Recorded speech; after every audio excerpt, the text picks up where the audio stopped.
Yeah. All right. We're ready to play Star Wars. Talk about some Star Wars. Have raspy voices like some Star Wars characters out there. I'm your host, Paul Herman. Thank you for joining us. Please hit the like button. Please select the comment button and say something nice and cool. I don't know. I can't do it anymore. But yeah, please subscribe. Hit the like video. We got a lot to talk about today. I'm super excited. We've got the Marveling Star Wars crew is back, people. The Marveling Star Wars crew is back. Finally. This took a while. We were gone for a while. We had Jason Ward step in for a minute. That was a lot of fun. And then now we've got Chris Valzero and the ever amazing Scott Rifen. Scott, it's been a rough day for Scott here. Yeah, it's been a rough week, actually. It's been a rough week. Yeah. Oh, I'm sorry. That's okay. Worse. Yeah, all right. It's just been one of those things, unfortunately. Well, we were supposed to meet up. Excuse me. See, it's been like that for me too.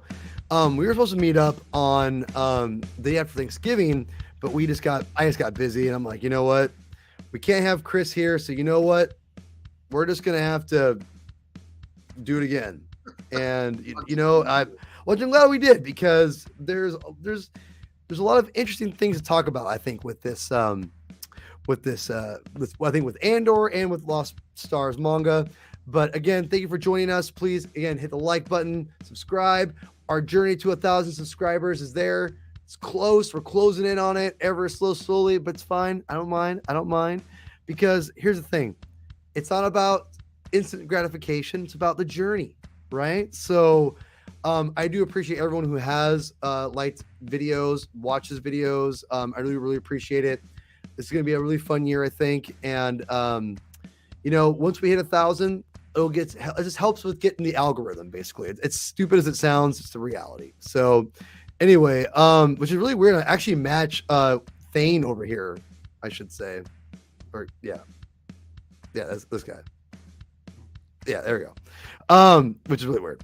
But yeah, I was not playing, by the way. Anyway, so it's been a while. I know Scott, I'm not gonna make you talk more than you need to, because your voice is hacked out of respect more than anything. Yeah. But Chris, it's been a while. What have you been up to? Anything new Star Wars related? Anything new Star Wars related? Well, I'm not caught up on the shows because I haven't seen Bad Batch yet. Hopefully Okay, this fair. weekend. Well, it just came out. You got I read the Obi-Wan comic. I guess okay. It finally came out in trade, so I got a chance to catch up on that. Liked it, didn't love it, but liked the artwork a lot. I thought the artwork was dope. Okay. Trying to think. Nah, I haven't read any of the new phase of the High Republic stuff. I'm kind of waiting for the trades and the. I read one issue, The Sword. Yeah. Not bad. Nothing going back, like doing the prequel thing. I don't know. Well, I think they ended on such a cool spot, and then to just. Bro, the High Republic is such a mixed bag. It sucks. Yeah. The High Republic doesn't suck, but the fact that it's a mixed bag sucks. Yeah, because it has a lot of potential. But I digress. Quickly, yes, you can answer yes or no if you want, Scott Rifen. But I love calling you Scott Rifen, by the way. All right. Everybody else does. Okay, good. All right, I'm not alone. I'm assuming anything new Star Wars related? Well, like Chris, I had gone and caught up on I'd literally, like, everything except the High Republic stuff I had totally caught up on. And then those bastards at Marvel put new issues out. Oh. When did that start happening? I don't know. I don't know. All right. So I'm no longer completely caught up. But okay. I've ordered everything online. I've ordered pretty much all the comics that are in trade now that just came out. I ordered all those. I'm hoping to get all my last Legends epics that just came out. Nice. Hopefully for my birthday. My birthday's on Sunday. So yeah, it's very interesting. Oh, did you get Dr. Afro was last week, and then I got that. Yeah, I got an early version of that at my comic shop. He had it half off because it was damaged. So I'm like, oh hell yeah, dude. I got that. So I was stoked. And Vader's this week. Yeah, and now, so those are trades. Yeah, those are trades. Okay, I'm gonna pick those up later on this month, hopefully with birthday money, so I can get because my canon shelf I got behind, but I'm picking back up. So I'm getting closer. I'm not sure when I'm gonna eventually have form it together. I have no idea. But yeah, I'm excited. I have a huge lot of like Obi-Wan, the Star Wars title. I think there's a bunch of stuff coming in a couple weeks, next week actually. So I'm excited about that. I got the Star Wars Visions Art of book for Christmas, nice. which I'm very excited about. Did you get the Star Wars Visions comic? There was a comic? No. Yes. Because I just don't care. Yeah. No, it's really good. Yeah. No, don't say that. It's probably my favorite. It's probably my favorite Star Wars comic of the last 6 months. Yeah. Damn. Okay. God damn it. All right. God damn it. Yeah, I was skipping the Mandalorian. I was trying not to skip Vision 2 for the same reason, but damn, okay. The Mandalorian comic is frustrating because it's just a straight up adaptation. Yeah. Yeah. It's boring because of that. Well, I'm only gonna get it because of the canon shelf. That's the only reason why I'm gonna get it. That's the only reason, which I'm like neglecting to get. I'm like, I don't know yet. So anyway, so we'll just get right into it. Andor. I've spoken at length about Andor. I'll just get mine out of the way because you guys, Chris, I know you haven't gotten your thoughts out there. Scott, I know you can barely talk, but I'm really curious what you think. Really quickly, I think Andor is great. I do think that people have some people, not all people, some people put it on a pedestal a little bit and have declared it to be this be all end all thing of Star Wars is the way Star Wars has to be. I'm like, hell no, do not do that either. I think it's really unfair. People pit it up against Obi-Wan. And that was really unfair, in my opinion, because they both have their strengths and weaknesses.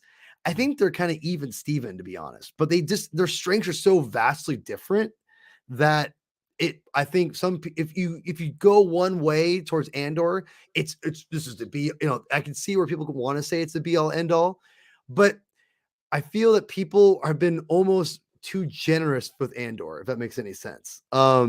People have ignored, I think, some glaring problems with the series, which is just my opinion. But at any rate, it's still really good. It's still really good. I'm not going to say it's not. It's very, very good. I don't know. Chris, I'll go throw it to you. I know you kind of go, I think, more along with me, I think, as far as I know. What's your take on Andor here? Yeah, man. I agree with you. I enjoyed it a lot. I do not think it's like the second coming of Star Wars by any stretch. I loved Obi-Wan a lot more. And I think I mean, maybe I'm in the minority, but for me, Obi-Wan was so much fun. It's like right there with like Mandalorian season 2 for me. Like I loved Obi-Wan so much. And Andor had a really weird start. Like I watched the first episode and I was like, holy crap, this is so slow that I don't know that it's for me. And then I watched the second episode and I was like, it's picking up, but it's still really slow. And I watched the third episode and I'm like, all right, this is cool. And then the next 3 episodes, right? Then you said the 4th episode is like really slow again. And I'm like, what is happening? And then the 5th episode, and the 6th episode, you have this crazy like heist episode. Yep. And for me, it's the highlight of the entire show was that episode. And then after that, I agree. Yeah, I mean, it was so good. I was riveted to my chair watching this as it's going on, and it just keeps going and going, and then you have that beautiful ending with all the meteors showering down and everything. It was just it was so great. I thought the show picked up a lot in the back half, but again, for me, I felt that the finale was a little bit of a letdown because I thought the prison break was and I felt like you almost couldn't stop that, like so close after. So it was good. I had trouble understanding a lot of people at times. I don't watch with subtitles on, but people's accents sometimes just kill me. The characters are fun. I don't know any of the characters' names outside of Andor. Like you could describe the character, and I'd be like, oh yeah, it's Luthen. Like nobody's memorable to me, really. Like, oh, I love Andy Serkis's character. What's his name? I don't freaking know. I forgot what it was, to be Yeah. honest. So, but it was a fun show. I enjoyed it for what it was. It was very different, but not my favorite Star Wars show, certainly. Yeah. Yeah. Scotty Rifen, are you going to be able to speak your Oh, I will always speak my piece. It may not sound very pleasant, but I'm going to speak it. fair? All right, go Um, for it. First, I'm not finished with Andor yet. I'm on episode 10, so I'm not quite. Oh, I'm that's not why quite you're there doing. yet. Oh, I was like, why are you Yeah, doing this? Oh, okay. yeah, because I didn't want to hear. I didn't want to hear comment on the last episode. Okay. But what I will say is this: I would not, if that show had not been a Star Wars show, I would not have stuck with it past the first few episodes. That's a really good point. That's a really good point. But because it is Star Wars, I feel very charitable towards it. And I'm going to differ with Chris in a tiny little bit in that for me, it was episode 7 where I finally went, holy crap, this is really good. Mm.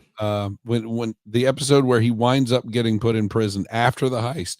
And I think the heist was, I think the first little story arc with the trying to get off the planet and the killing and all that, it was okay. I think the heist episode was okay. I think both of them were one episode of a series. I think the first 6 episodes are a better show if it's 2 episodes. That's just me. Especially when you look, some of the running times are a little short on these things anyway. If you give me 2 full 1-hour shows and carry, both of those story points throughout each of those episodes and then get to the meat, which to me, the meat is when he starts going to the prison and everything. I've got a better show all of a sudden, and I've got a show that I'm happier with. Once the heist happens and the Empire starts cracking down as a result, and you start seeing the consequences to what they're doing, that's where it really gets interesting to me, because we see a little bit of that in Empire Strikes Back, but we don't really see it the way it affects normal citizens in the Empire. When they went out and blew up the Death Star, you damn well know that they started cracking down on citizens.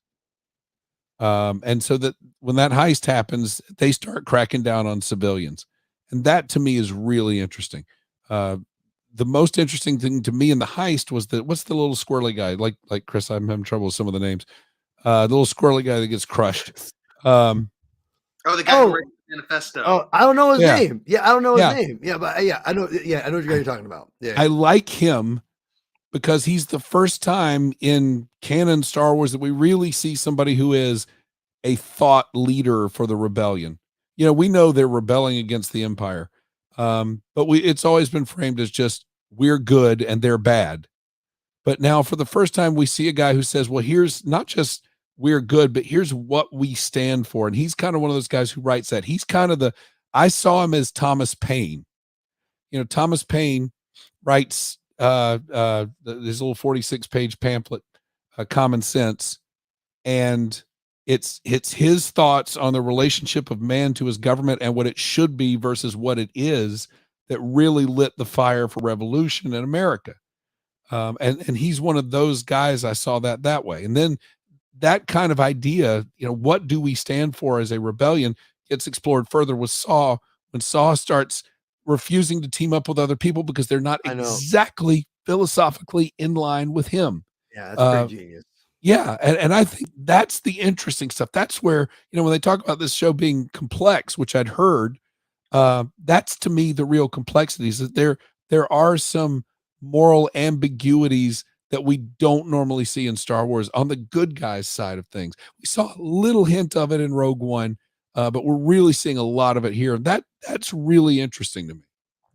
Yeah, I think that's a great point. I think really quickly, 'cause this is a comic binge.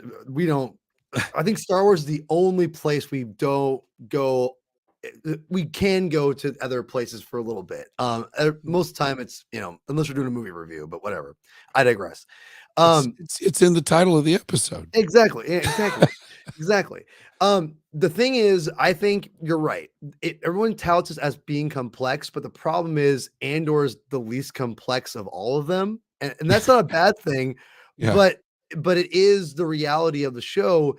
Like Luthen to me is the most interesting aspect of that Luthen's entire show. Yes. He's phenomenal. He has, I think, all the best moments. I think he's the most interesting character on the show. I want them just to have it You're called talking about the art dealer. Skarsgård. Yeah. Okay. And I would say that have you got to the scene where I'm pretty sure you've gotten this point yet, Scott. It's they're at the Copa. It's 2 a.m. and Frank comes out. Is that the part? Because those guys all do what Frank tells them to do. No, Luthen. Okay. So Luthen has met with one of his inside sources in the Empire. Have you seen that part yet? Yes. You should have. Yeah. Okay. Yes. Yeah, like so the big like they call it a monologue, but I said it's not a monologue because it's him going off, and it's him justifying to himself and to this guy. It's not a monologue. He's letting him know I'm damned, and that might be one of the best speeches, best performances I've seen in anything, much less Star Wars, in anything in a long time. I'll be honest. Yeah, he's very good. I was like, oh, like I'm watching Better Call Saul right now, which is phenomenal. Love it. I love the Breaking Bad universe. Just saying it right now. Love it. Have you watched it at all, Scott? I saw okay, we'll get into it. I saw the first couple episodes, but I couldn't stick with it because the entire premise of a guy who's a teacher, whose medical insurance doesn't cover anything was kind of ludicrous to me because we're all on my teacher insurance here and it covers a lot more than most other people's insurance. Well, so it was such a dumb premise to me that I couldn't go there. Well, I can speak from experience of my wife was a teacher, had semi-cancerous experience years ago, still had to pay for a lot of stuff. It paid for more, like you said, but still. Yes. And he has, I will give you need to go back because I would say the first season is a little bit, it's not bad. It's good. It's good. But it definitely, you see the severity of he's got a pretty severe like cancer.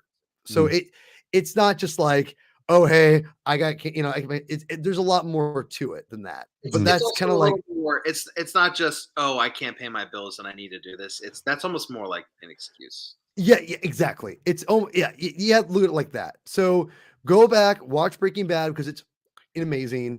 So anyway, I say all that to say Better Call Saul, there's some amazing performances on that. Luthen, and I'm watching that with Andor, and Luthen's performances are all on that same level, in my opinion. I think so. There's a really good moment where he's on the spaceship when he's going back to Coruscant. It's like one of the first, maybe the third episode.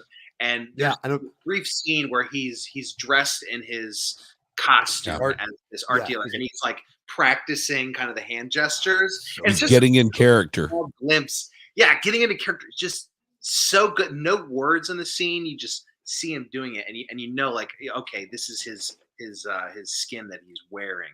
Yes. So good. Yeah, so good. Loved it. So I think that you haven't got to the last episode yet. I will say I like the last episode probably more than you did, Chris, but the last episode is where I have some of my major issues with the show and with Luthen, which really pains me to be honest. I'm not gonna say it anymore for Scott but Scott, I think you of all people will know exactly what I'm talking about. You'll be like, yeah, that doesn't really make sense, but whatever. It's a means to an end. I'll just say that it's a means to an end. I get it. It didn't ruin it for me, but some of the other things I don't want to reveal. My issues were kind of spoilery, so I'll wait. But it wasn't completely consistent, and I think people gave it a pass. Excuse me. Because of that. Not bad. Just I think people were more forgiving of that, and the reason why they're forgiving is because it looks incredible. It looks phenomenal. Yes. And when you look at, because I think the story for Obi-Wan is way more airtight than Andor, to be quite honest. Not execution, but the story itself, I thought was pretty damn good for Obi-Wan. So, and people are like, I don't like Princess Leia, I don't like Reva and all this bull crap. And I'm like, listen, you're gonna have to like it, but if you can pretty much convince the majority of people why Obi-Wan's leaving Tatooine, and how like it was like beat for beat, and like how you get Vader involved. It's pretty borderline to me flawless storytelling as far as the story, not the execution, but the story of getting Obi-Wan off that to fight Vader with Princess Leia. That's to me, you couldn't have done it any better, in my opinion. It just wasn't executed by I think the scripts, the production wasn't all there. It wasn't all bad. It just wasn't as good as Andor. But I think their story was more tight than Andor's. But that's just me. But people love to say Obi-Wan sucked, which I'm like, nah, it didn't. Obi-Wan there was a lot of good in Obi-Wan. The thing with me, I don't like the premise of him and Vader having a conflict between episode 3 and episode 4, because it, in premise, it kind of cheapens me. But that having been said, they're creating a journey, and I have to decide whether I'm going to go on it or not. And I decide that whether, based on how good the storytelling is. And it was good enough that I said, okay, I can accept this. It's still not my optimal Preference. choice for those characters, but I did enjoy what they did. That's fair. That's fair. I think I liked it a lot just because it's a lot of fanboy stuff in it, whatever. Mhm. But I would There's that. say that there is that, but that line where it says you shouldn't come back, it all fits, it fits structurally for me because it does, in my opinion, kind of with a nice little bow, put all those things that like Obi-Wan tells Luke. It just kind of, again, and that I can understand why people didn't like that, but it did enough to me where it justifies some things later on and kind of helps kind of fill in the gaps a little bit. So, but you can't do it again. It's over. Like it's done. Wait and see. No, I thought they were No. doing another season. That's what I thought. No. Obi-Wan, yes, but a fight between the two of them, no. Like you can't do that again. Oh, Kind of the premise of the show, isn't it? I don't know, man. No, it's not. No, it's okay. You know what? I mean, Go ahead. Sorry. how do you up the ante after Vader? I mean, That's- more I Vader. don't- That's the only way you up the ante with Vader. I don't listen. If they do that again, Scott, it'll put what you've dealt with. I'll have to deal with. You know what they Honestly. could do? It would people would hate it, but they could say, we know that we put Darth Maul in Rebels. No, Install Darth Maul's in, but we're no. Listen, do it. speaking about, they could, but they'd be a mistake because here's the thing. You've established, I know canon's not perfect, and I've said that on this show, every show, I'm going to say, I think they're doing the right thing by having everything be somewhat connected. Doesn't have to be hard bulletproof, but it's so connected to where at least the major broad strokes are all accurate. That's all that matters. The fine, super details of like, this guy wasn't there and that guy wasn't there and this tree wasn't there. That shit doesn't matter. If you just go, oh, this guy survived, and it's a whole, you're pretty much telling everyone who's buying those comics and those books, they don't matter. There's a reason why DC is going the Star Wars model because they know it somewhat works. Yeah, but they already did that with Bad Batch and the Kanan comic. I mean, but like I said, the broad strokes are all still there. He's on the same planet. All the same things still happen. Like I said, they're there, and they chase him off. But he still runs off by himself and will meet up with that Jarrus guy later on that planet. That all still happens as far as of right now. So, and they did not retcon that part. So when you read the canon comic, yeah, there's no snow and the Bad Batch aren't there, but in the end, Depa still dies. The clones still turn on him, and he still runs off and then meets up with that weird alien guy. That's all you need. You so again, I'm not, listen, I, like I said, it's all the broad strokes are there, the broad stuff, the major stuff. If they said Kanan was on a different planet, like hung out with a bunch of like bikini clad women and like ran off somewhere, yeah, that'd be different. I just feel like they brought Maul back for Solo, and they weren't just gonna like not do anything with him, No, they were going to. He was gonna build up the crime syndicate. Yeah, but that didn't happen. They're doing it in the comics now. But yes, they are. Yes, they are. Are they doing it in the comics? Yes. Well, Stop it. They're drawing it out in the comics. Yeah, big time. A little too much, but I Crimson Reign. I liked the last one. Hey, I like the last one. I mean, Kira versus Vader and the Emperor. I mean, of course she could take them. And hand-to-hand combat. Come on. All right, but before we move on to the main topic, before we move on, I just want to show it one more time. Gotta love this. That is gorgeous. That is so great. Whoever made this, I couldn't find. I'm sorry, this is incredible. Yeah, it's near perfect. This literally makes me just go, can I just have this on physical media, please? Like, that's incredible. Or better yet, give this person a job. Yeah. Because that is really, I mean, I know there's a lot of incredible artists out there. The internet shows us all the time. That just know what you're doing. Mm-hmm.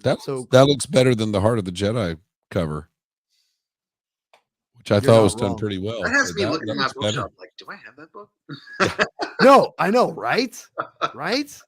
So, in line with the Andor, I made you all read something that I was reading that I finished a long time ago, but I'm really interested to see what you both think, because I think one of you at least read the book too. Mm-hmm. I think maybe both of you did. I'm not sure. I did. I know you did for sure. Scotty Reifman, I'm not sure if you did. I have temporarily given up on the book. I plan to get back to it at some point, but it just didn't hold on to me. I agree. Thank you. Yeah, definitely. Thank you, Garrison. Yes. So what we did today was we read the Lost Stars adaptation, manga adaptation of the novel by Claudia Gray. And Star Wars has been trying to really do a lot better job of going into this market, Japanese market. And, I think there's been a lot of I think a lot of goodwill to build that whole that relationship up with those fans. And, I think doing these manga adaptations have been really cool, to be honest, for the most part. Like, they've been like, I haven't read the Princess Leia and Alderaan one, which is ironically also by Claudia Gray. Yep. I need to read it. I have the first two. Ones I loved. The Rebels, they're not bad. I haven't read all the Rebels ones, but I bought the first one, the first two. I had the third one coming in next week in that big Star Wars thing I got, with also randomly Catwoman Lonely City with it, which I can't wait to read that. But this one, funny enough, before I started on my adventure with the Comic Binge and started trying to work on comic books and worked with my artist. This was my first manga, was Lost Stars. And it's not, I never dived into it. Manga is just, I think the style just never was my thing, because I was an idiot. I'll be honest. Like, I just didn't really give it a chance. And I don't know why. I was like, I don't know, whatever. Cause I'm just a dick. I don't know. But I gotta tell you, this was my first one before we had our daughter. I loved it. I straight up loved it, but I never went back and read it. And so when we were doing Andor, I'm like, I need to finish this thing. Because when I read the book, I actually read the book, the Lost Stars book, and I really liked it. I was amazed how good this was. Like, this is so good, in my opinion. I loved it. I'm curious what you all think. Chris, you read the book. Mm-hmm. You were kind of like, I don't think you were really stoked on reading this, but I'm curious where you ended up. I'm sorry for making you buy this. No, you're good. It's so funny because I did not read the book for the longest time, because people they were like, this is the best Star Wars book that has ever been written. And I was like, yo, I've read every Star Wars book, and I know that that's not true. Like, there are a lot of really great books. I like it. I think it's a good book. It's a good story. I don't. I think it's like, wow. I do. Like, it's Romeo and Juliet. Like, okay, I get it. It's not, and it's very, for me anyway, the book was very repetitive. Interesting. And I was very, I just, her reasons for staying with the Empire, I wasn't buying it. I was like, yo, like, come on, they're clearly evil at this point. Like, you can leave. It's okay. I thought the manga did a really good job of trimming the fat from the book. It's a long book. Yeah. It's like almost Yeah. 500 pages. Yeah. But I thought they did a really good job of trimming the fat and really presenting the the the broad strokes of the story without kind of getting bogged down in that Yes. constant kind of back and forth. I thought it Totally. actually worked a lot better than the book. I mean, like again, the book's not badly written; it's okay. But I really like this actually. It's so funny you say that because I like the book more than you did. But I can tell you, I thought I was like being a jerk. Like I'm like maybe because I just love comics, that's why I love it more. But I 1000% when I read this before we had our daughter, and I'll be honest, the reason why I keep before my daughter is because I literally read this. I think like 2 weeks before I found out we're adopting our daughter, which was nuts. And so I remember just being like, "Oh, it's interesting. I really like this." Um, I was amazed how much I love this, man. Like I was like, and I like the book, but I was like, dang, this is great. And I think you bring up a great point is that it trims the fat way more than I was anticipating. Mhm. And I thought it really brought out, I think, why the story works for so many people. And can someone do me a favor and just pronounce the person who adapted this and drew this name? Because I cannot pronounce anything. I can't even pronounce my own name. So if someone can do me a favor and pronounce this, because Yusaku Tomiyama. Yeah. they did a phenomenal job adapting this. And when you adapt a book, I mean, when you're doing a comic book, much no less, you really got to like figure out like a page, like what goes on a page. I mean, that there's like, Yeah. it takes, that is some discipline. And I got to tell you, I thought like everything hit way harder. And to be honest, I thought there was lots of really cool things that they expanded on in the Star Wars universe, which we'll get into in a second. I don't want to go too crazy. But yeah, like I thought it was really impressive what they were able to do in this. And there's so many moments, like I thought like the kid moment hit harder. I thought like when they were kids and how they first meet and they meet this guy over here, Mr. Grand Moff Tarkin. Mhm. I thought that was great. I love that moment. It in a weird way, I know you make a great point. Like, yeah, the Empire is evil. We should all know that. I thought the book did an okay job of saying why someone could get wrapped up in that. I thought the comic made way more sense. I'm not sure if I'm just because I'm biased, but it sounds like you did too. Yeah. The book, I thought the comic did a really good job. I think visually grasping of why, and that's the key word. The comic, and this is why the comic shows you. I think this is why I think the visual medium is so important. Yep. Why someone would grasp as a young person why this makes more sense, even though like yes they do this, it's bad, but it's shiny, it feeds you, this right here it shows you exactly why it's this very big and operatic thing that comes in and you grasp towards it, and Yeah, it makes it's when go you ahead. read it, when you read the words on the page, like the Empire's bad, and so you just immediately cut through the BS. But when you actually see it on the page, there, you kind of like them. It's easier to kind of get caught up in it and not think that necessarily. Mhm. And also, the artist did such a great job. The city that you had that mountainscape up of Yeah, the I'll show at yeah, the spread of the city. That's exactly how I imagined it looking like in the book. yeah, yeah, So I mean, it was. yeah, And there's tons of pages. I'll throw another one up here. Well, I'll throw a bunch of these up here at some point. But there's one I'm saving right now. But this one, excuse me, like just like everything about this is so good. And I was really impressed with how they were able to take the story and really and like in manga, there's lots of romance manga out there. I know it's a thing, right?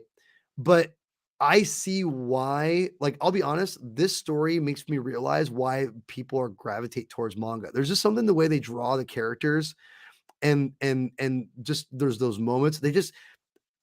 It's really beautiful. I think they're able manga artists and the storytellers, they just know how to tell a love story and whatever. They just want to make it interesting. It's fascinating, to be honest, because if you were to do this in a, American, I say quotation marks, or whatever, comics, it's not gonna be as interesting.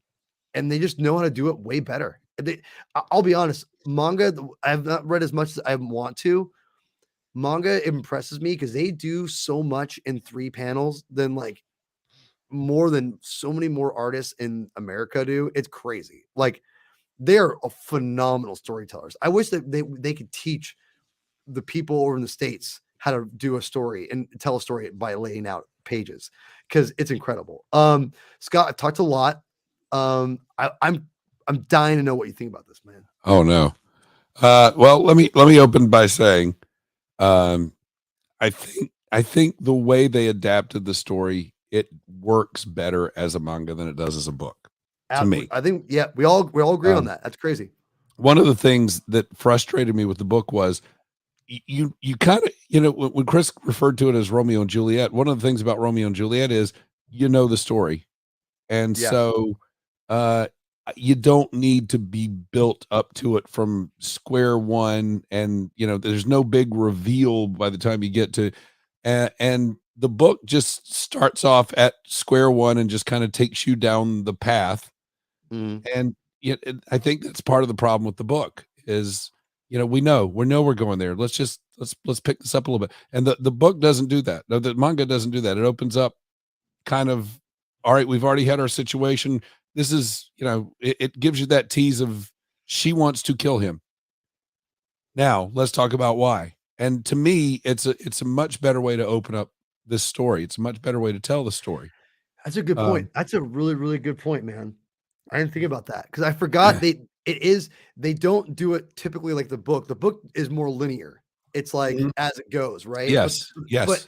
and that was one of the things about the adaptation that I thought was interesting. I think they start off on, and this is by accident, I totally forgot. They start off on Hoth, I believe, at first, right? Yeah, yeah, the And book starts off on Hoth, and you go, "What? Wait, what?" yeah, And I don't and know. Yeah, but it threw me off a little because, I was expecting straight up the book line for line, but I feel like this worked a lot better because we weren't having to go down that path. We know we're gonna have to go through all these steps in the childhood and their meetup and go to the academy and all that. But, let's just boom, start off with, "Oh, by the way, these 2 wanna kill each other. Now guess what? They're actually in love. Here's what happened." I like yeah, that more. yeah, no, it definitely it made you kind of anticipate because it'd been a while, it'd been years since I read it, and I remember liking the book a lot. I think it's definitely one of the better books of the new canon. I still say that it's in the top 5 for sure, in my opinion. And I just think it's crazy that that was like the best book out of all of them. So that was the one I was least excited about, Mm. and I read Yeah, it that's being all like, Force Awakens new canon era. I mean, like, right yep, leading up to Force Awakens, that was one Chuck of those new Wendig. books. Yeah, yeah, Yeah, we can pivot away from yeah, that. Uh, yeah. Ooh. Yeah, I not just novels, man. His comics, they're so bad. I'm sorry, Chuck Wendig. Those comics are bad. They're so mm, bad, horrible. And I don't say that very often on here with people are no. just awful. But I'm sorry, that guy, like, he just sucks. You I'm sorry, he can't have sucks. every book can't be Brotherhood, which I just finished actually not that long ago. Dude, everyone loves that book. Oh, Everyone's been They raving do. about that book. it was And, so good.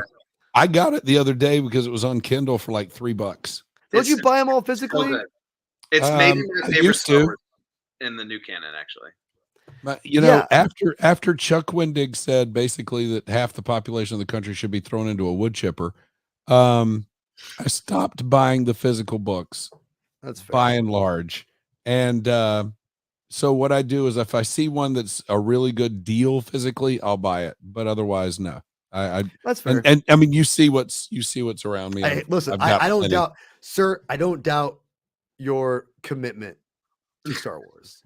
I just want you to know that. I don't Yeah. doubt you. Just like Donnie Darko, when the mom comes in, he goes, "I doubt your commitment to sparkle motion." That is not me for you and Star Wars. Just know that. Um, no, I love you guys brought that up because I almost forgot how they. And I remember being like, "That's not how they do it in the book," and I'm Yeah. like, "Huh, no." But it serves the story so much better, and I love how you build that up now, and Yes. that is so good. And again, like I thought I feel bad saying it, but because I'm biased because I love sequential art way more than prose because I think prose is boring as hell. But I gotta tell you, man, like the manga version's better. Like it just No, I is. agree. Yeah. It just is. The art is phenomenal. Like the story, like there's some parts here. I'm talking a lot because I do think this is definitely worth reading. And those are probably thinking like, well, you guys, you call your series Marvel and Star Wars. This is not even Marvel. Well, you know what? You're right. So I'm just gonna say that right now. That's fine. Because Dark Horse is putting out comics again. It's mass hysteria in Star Wars comic sequential art land. So whatever. It doesn't matter. If Marvel is gonna have it one way or another, right?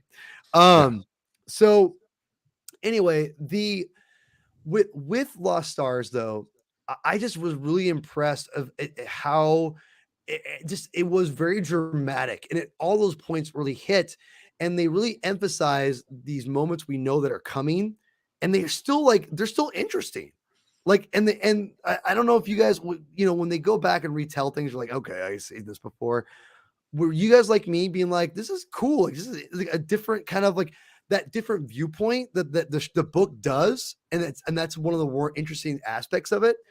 I think that the artist does a great job of giving it an actual literal viewpoint of like what's going on. Did you guys get the same point, like same kind of idea too? Yeah, that's one of I'm a sucker for that. So that's like one of my favorite things. If you do it well, and I thought that the manga did a really good job of doing that. Almost, I think, maybe even better than the book because you had that absolutely aspect to it. Right. Scotty Rifen. Any on that? Yeah, no, I did appreciate that. What I don't appreciate about this book, what drove me nuts about this book, yes, is the Empire is not the Disney Channel. And it's not, oh, you and me, hey, we're best buddies and we're pals, aren't we? And then they're piloting shuttles together and putting out hands. Hey, I'm so-and-so. It's great to see you. And it's like, just stop, please. Just be Imperials. Be those people. Don't, it's not the Disney Channel, please. Bro, I'm gonna disagree with you on this one. You can't, I mean, like, look at how Han is in Solo. How is he? He's talking back to people, he's being smart. Like those people exist. Like yeah. You know what I mean? Like you see what I'm saying? Like he's survived that long. He's talking back, but he's not Rebecca of Sunnybrook Farm in the Empire. And that's the biggest beef I have with this thing. But and let's be fair, that's all in Claudia Gray. Like that's not on the manga itself. No, the art's beautiful and the storytelling is gorgeous, but this just the whole it's the YA aspect to it. It's the YA. Yeah, thank you. A chipper tween throughout the whole thing. That just drove me nuts. Chris gets the demographic. Chris gets it. Like, I mean, Chris gets the I don't care for it, but I feel like I knew going in, like, I know what I'm getting, and I know, like, and that's part of why I didn't really like the book too much too, because I don't. Interesting. There's some YA Star Wars that I like the High Republic books. I thought did a really good job of skating the line and not that first one. No, not that first one. That first one. No, the second one really is the one I'm thinking of. Because like you read the characters and then they show up in the novel later, and then you're like, oh, these are these characters from the other book, and it felt very seamless.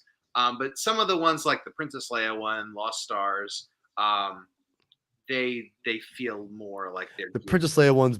It sucks because Claudia Gray, I think she has really good ideas.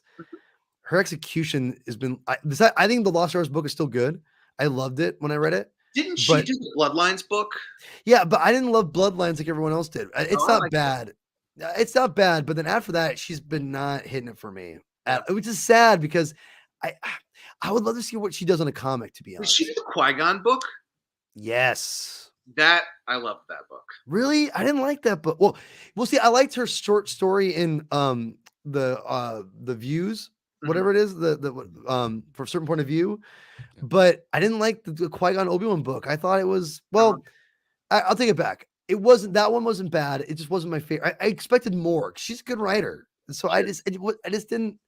My favorite aspects when they were diving into the relationship between Obi-Wan or between Qui-Gon and Dooku. And I liked Rail, but I didn't think she got Obi-Wan well. That voice, she didn't get that voice well, in my opinion. She also did the Falling Star, right? The last High Republic book in Phase 1. Yeah, and that one wasn't bad. Yeah, that was right. And that one wasn't bad either. I thought it felt very rushed to me, actually. Yeah. Well, the High Republic is a whole different animal. I know. So right. So, yeah, I guess she's been kind of hit or miss for me. Which is weird because I do think she's a good writer. I would love to see what she can do with this manga.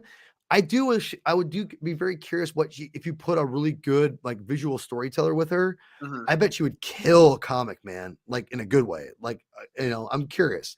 I'm not sure if she's into it or not, but whatever. Here's my favorite. I almost forgot. I just happened to see it. I forgot about this, and this is why I love I think manga storytellers and artists are just so good at this, and and it's underrated.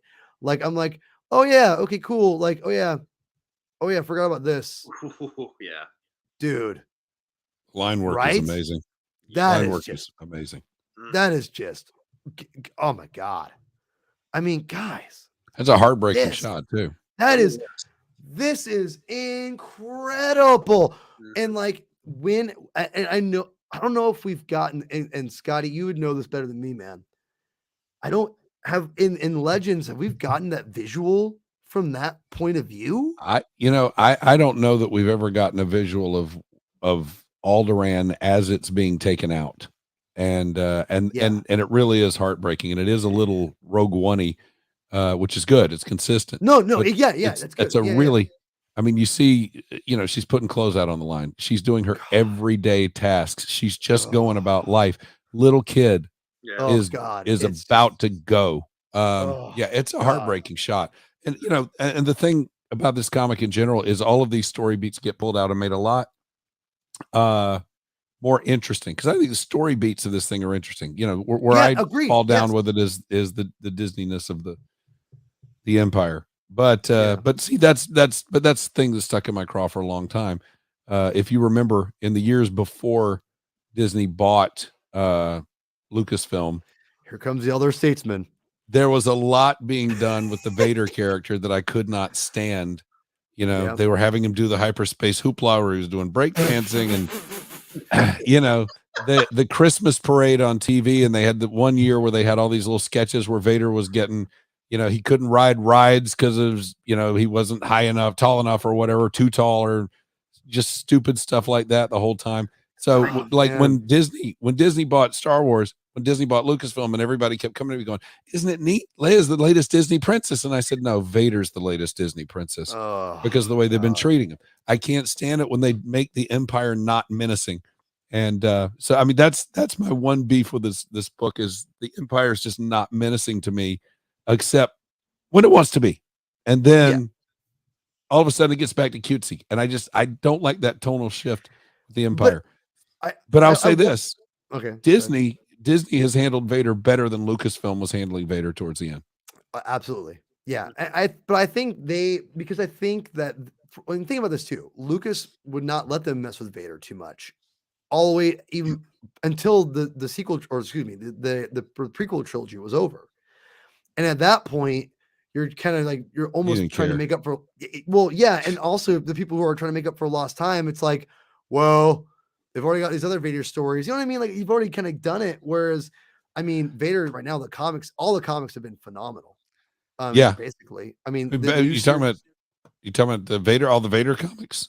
All of them, like all the series have been fantastic.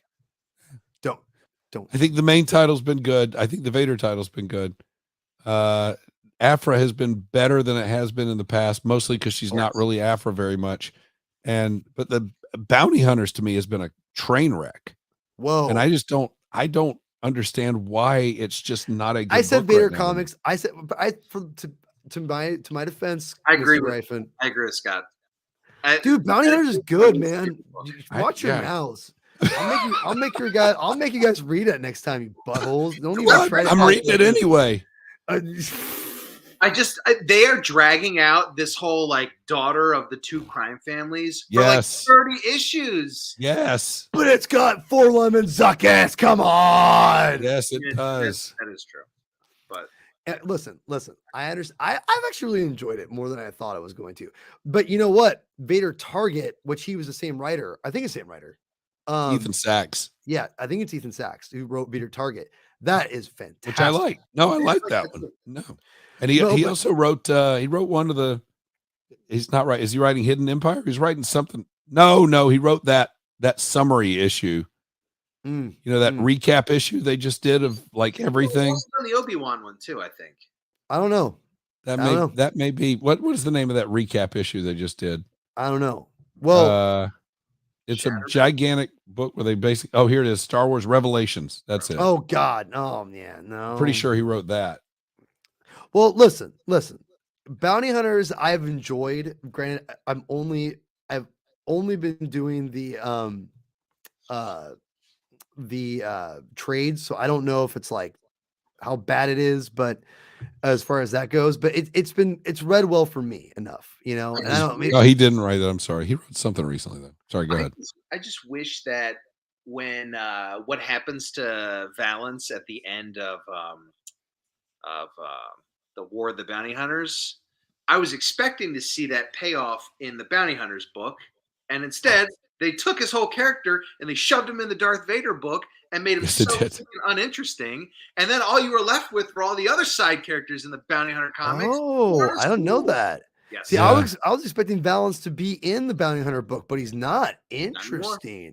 And I'm a Valance guy going back to number 16 of the original. You know. Well, I mean, me and you are both fans. We're both fans. So I mean, well, so yeah, so it sounds like and I didn't want to spoil this page, people, but if you're on the fence, go pick it up. This is a really page. It's a beautiful page.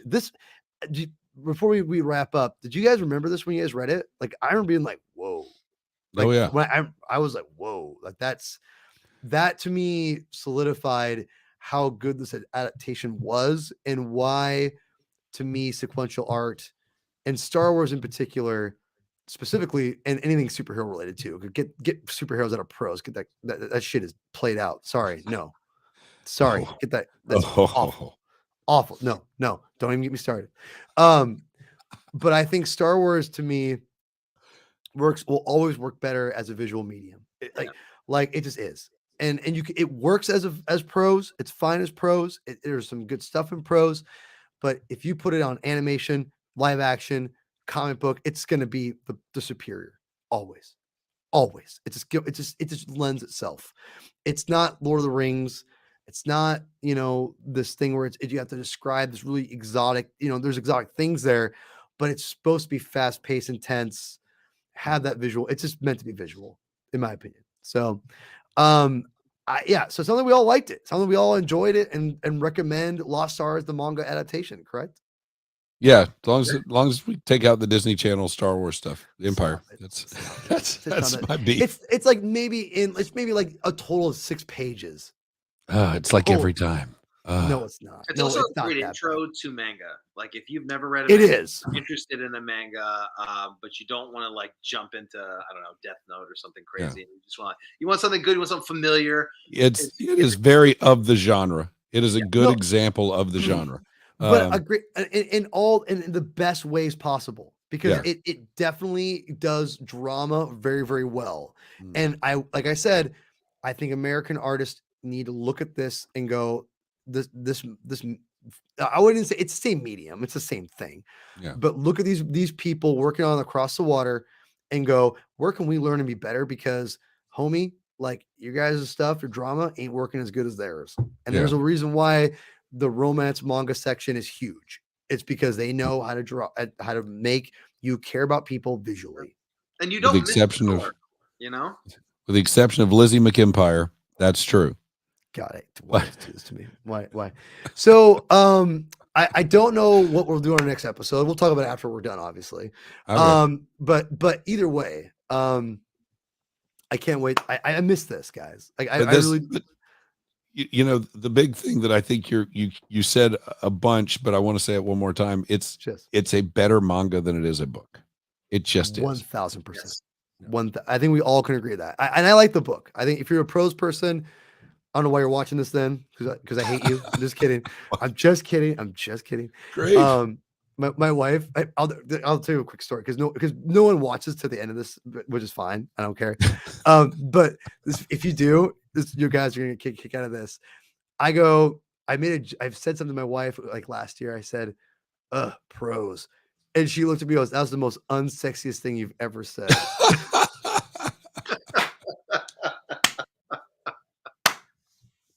Wow. She's like, the most unattractive thing you've ever said. Or I think she said unsexy. I said, so unsexy what you just said. I was like, damn, I'm not getting some. So yeah, that was pretty funny. So anyway.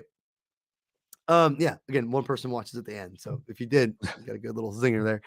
Yeah. Congratulations, Garrison. Yeah. I love Garrison. We're gonna get him on soon.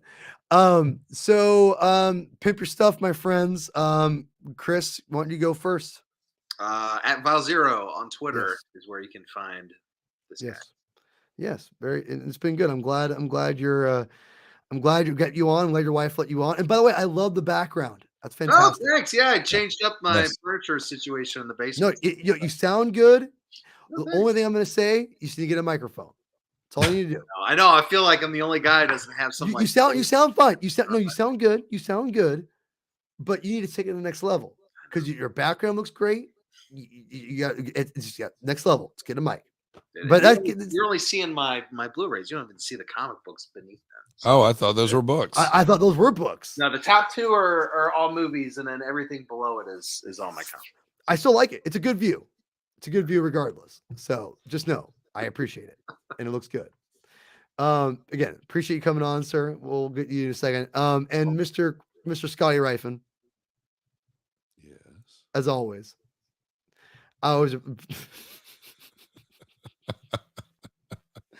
always appreciate you coming on when you have no voice.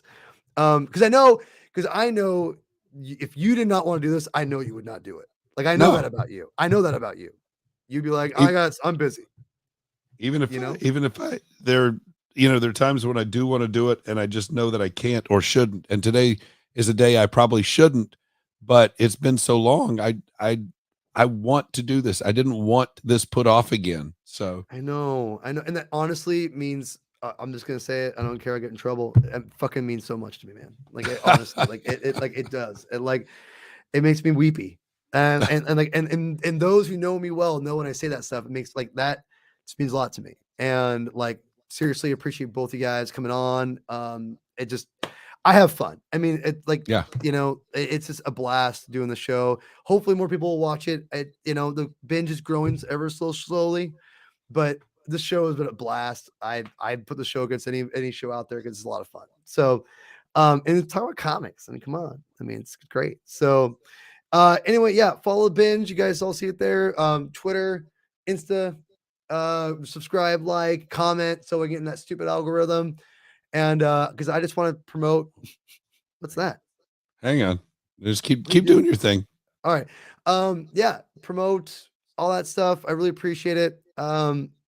Yes. Oh, yeah. Okay. Visions. Okay.